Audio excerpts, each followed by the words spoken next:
नमस्कार, खास खबर में आपका स्वागत है। आज हमारे साथ हैं भाजपा जिला सचिव डॉक्टर पुष्पा तायल जी। उन्हें अग्रवाल समाज के सबसे बड़े मंच अखिल भारतीय वैश्य महासम्मेलन की हरियाणा इकाई की महिला विंग की महिला प्रदेश अध्यक्ष चुना गया है।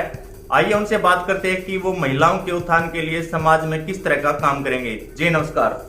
नमस्कार जी। क्या कहेंगे, आपको महिला प्रदेश अध्यक्ष नियुक्त किया गया है समाज द्वारा, क्या कहना चाहेंगे? देखिए, सबसे पहले तो मैं हमारी राष्ट्रीय सत्र का जो हमारा मंच है अखिल भारतीय वैश्य महासम्मेलन की हरियाणा की ही एक इकाई है, हरियाणा प्रदेश वैश्य महासम्मेलन। हमारे प्रदेश अध्यक्ष राजीव जैन जी ने मुझे महिला विंग की प्रदेश अध्यक्ष नियुक्त किया है। सबसे पहले तो मैं उनको धन्यवाद देने का काम करूंगी जिन्होंने मुझे इतना मान सम्मान देने का काम किया और मेरे ऊपर इतना भरोसा जताया। जैसा कि आपको महिला विंग का प्रदेश अध्यक्ष नियुक्त किया गया है, क्या आपको ऐसा अनुमान था? देखिए, सबसे पहले तो मुझे भारतीय जनता पार्टी का पहले मुझे महिला विंग का मंडल अध्यक्ष बनाया। उसके बाद मेरे कार्यों को देखते हुए भारतीय जनता पार्टी की मुझे महिला विंग की महिला मोर्चा की जिला अध्यक्ष बनाकर मुझे जो मान सम्मान देने का बीजेपी आलाकमान ने जो काम किया, उसके बाद मेरे कार्यों को देखते हुए और संगठन को मजबूत करने का जो मैंने काम किया, महिलाओं को जोड़ने का जो संगठन के साथ मैंने काम किया, मेरे कार्यों को देखते हुए हमारे हरियाणा प्रदेश वैश्य महासम्मेलन के प्रदेश अध्यक्ष राजीव जैन जी ने हमारे करनाल के ही घरोंडा में एक कार्यक्रम था और वहां मुझे वार्ड नंबर 7 से जुलाना से ही मुझे सर्व समिति से भी पार्षद बनाया हुआ है। उसी के नाते उन्होंने मुझे वहां बुलाया था। वहां मेरे कार्यों को देखते हुए उन्होंने मेरे ऊपर भरोसा जताकर मुझे वहां प्रदेश अध्यक्ष बनाकर जो मान सम्मान देने का काम मेरे प्रदेश अध्यक्ष राजीव जैन जी ने जो किया, उसके लिए मैं उनका धन्यवाद भी करना चाहूंगी। जैसे बात करें, भाजपा में आपको मंडल अध्यक्ष से लेकर महिला जिला प्रधान की जिम्मेवारी दी गई थी।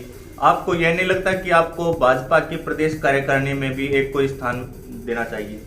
देखिए, भारतीय जनता पार्टी में रही प्रदेश कार्यकारिणी में मुझे स्थान देने के बाद मैं अपने मन से पूरा भाजपा के संगठन के लिए दिन रात मेहनत करने का काम करती हूँ।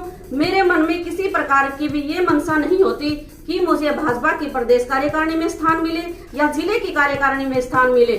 मुझे तो बस एक ही मेरी मनसा होती है कि मैं हर जगह कमल के फूल के साथ लोगों को जोड़ने का काम करूंगी और हर जिले में जाऊंगी, भारतीय जनता पार्टी के संगठन को मजबूत करने का काम करूंगी। ज्यादा से ज्यादा महिलाओं को, ज्यादा से ज्यादा लोगों को मैं भारतीय जनता पार्टी के संगठन के साथ जोड़ने का काम करूंगी। आपको महिला विंग की प्रदेश अध्यक्ष नियुक्त किया गया है। आप अपने स्तर पर किस प्रकार से वैश्य समाज के लिए काम करना चाहोगे? देखिए, सबसे पहले तो मैं वैश्य समाज की महिलाओं को राजनीति में आगे लाने का काम करूंगी, क्योंकि कोई भी मंच अगर राजनीति से अछूता रहता है तो वो तरक्की नहीं कर सकता। मेरे मन की यही मनसा रहती है कि वैश्य समाज की महिलाओं को ज्यादा से ज्यादा घर से बाहर निकाला जाए और राजनीति में लाने का काम किया जाए, क्योंकि एक महिला 2 परिवारों को विकसित करने का काम करती है। एक तो जहां वो बेटी के रूप में रहती है और दूसरा जहां वो बहू बनकर जाती है। इसलिए महिलाओं को चूल्हे चौके तक ही विकसित न होकर समाज में आगे आने का काम करना चाहिए, राजनीति में अपनी भागीदारी सुनिश्चित करने का काम करना चाहिए।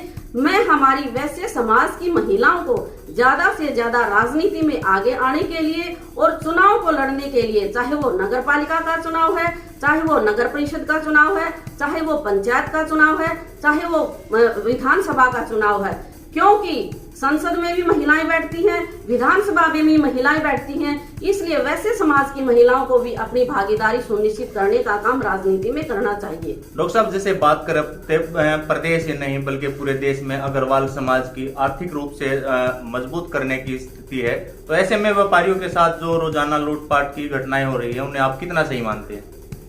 देखिए, सबसे पहले तो मैं यही कहना चाहूंगी कि व्यापारियों के साथ जो लूटपाट की घटनाएं होती हैं, ये बड़ी ही निंदनीय काम है, बड़ी ही शर्मनाक घटना है।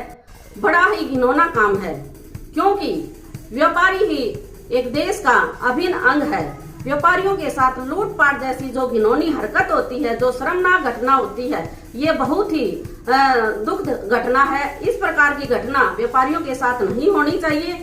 और हमारे प्रदेश अध्यक्ष राजीव जैन जी, जहां भी ऐसी घटनाएं होती हैं, देखो पीछे भी चाहे वो कणीना की घटना हो, चाहे कैथल की घटना हो, चाहे समालखा की घटना हो, पीछे भी कई घटनाएं हुई है। हमारे प्रदेश अध्यक्ष को जब भी ये पता चलता है कहीं भी हत्या हुई है, इस तरह की घटना हुई है, तो वहाँ पहुंचने का वो काम करते हैं। जैसे बात करें प्रदेश में लगातार व्यापारियों की गोली मारकर हत्या की जा रही है, ऐसे में आप सरकार से क्या मांग करना चाहेंगी? देखिए करमवीर जी, मेरी तो सरकार से एक ही मांग है, हर जिले में जगह जगह सीसीटीवी कैमरे लगवाने का काम सरकार ने करना चाहिए। क्योंकि ये हत्या जैसी जो आपराधिक घटनाएं होती हैं, व्यापारी भाइयों को जो गोली से मार दिया जाता है, अगर जगह जगह सीसीटीवी कैमरे होंगे तो इससे प्रशासन को भी मदद मिलेगी और हत्यारों को पकड़ने में भी सहायता मिल सकेगी। इसलिए मेरी सरकार से यही मांग है, जगह जगह सीसीटीवी कैमरे लगाए जाएं और हत्यारों को पकड़ने का काम किया जाए और व्यापारी भाइयों को सुरक्षा मुहैया करवाई जाए। डॉक्टर साहब, जैसा बात करें, अग्रवाल समाज के लोग व्यापार पर ज्यादा भरोसा करते हैं। ऐसे में सरकार द्वारा बड़े कारोबारियों के तो लोन माफ कर दिए जाते हैं, लेकिन जो छोटे व्यापारी हैं उन्हें अब तक लोन से मुक्त नहीं किया जा रहा है। तो ऐसे में आप सरकार से व्यापारियों के लिए क्या मांग करते हैं? सरकार से व्यापारियों के लिए तो मेरी यही मांग है, छोटे छोटे जो व्यापारी भाई हैं इनका भी टैक्स माफ किया जाए और इनको भी सभी तरह की सुविधाएं मिलनी चाहिए। सभी तरह की व्यापारी भाइयों की और छोटे छोटे दुकानदारों को जो भी उनका बनता है व्यापारी भाइयों का सरकार ने करना चाहिए। और सरकार से मेरी यही मांग है, व्यापारी भाइयों को सुरक्षा मुहैया करवाए, उनके टैक्स माफ करवाए और हर तरह की सुविधाएं उनको दिलवाए। जी, ये थे हमारे साथ भाजपा जिला सचिव डॉक्टर पुष्पा तायल जी। जुलाना और आसपास की खबरों को देखने के लिए आप बने रहिए खास खबर के साथ।